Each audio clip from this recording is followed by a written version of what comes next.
दर्शन करा दी रजाऊ, असो छठी माई के दर्शन करा दी रजाऊ, मनवा के सरदा पूरा दी रजाऊ, जाके बाजार से दौड़ा ला दी रजाऊ, असो छठी माई के दर्शन करा दी रजाऊ, असो छठी माई के दर्शन करा दी रजाऊ।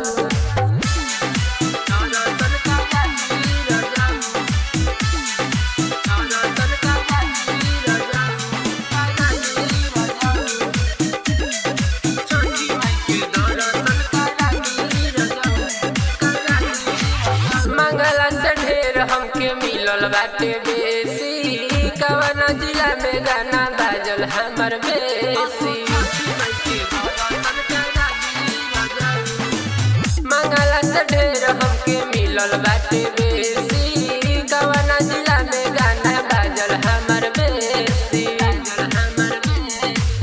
मनावा के सरधा पूरा दी रजाऊ,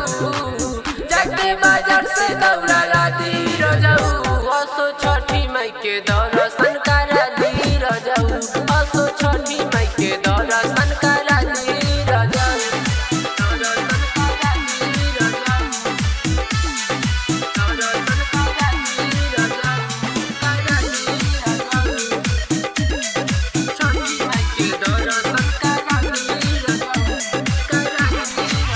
बबलू बिहारी देखिया गइले घरे,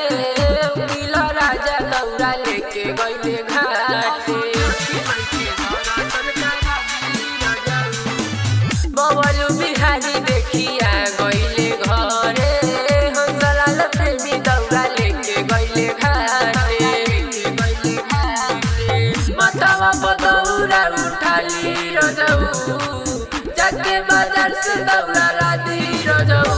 असो छठी माई के दर्शन करा दी रजाऊ, असो छठी माई के दर्शन करा दी रजाऊ, मथवा पदौरा उठाली रजाऊ,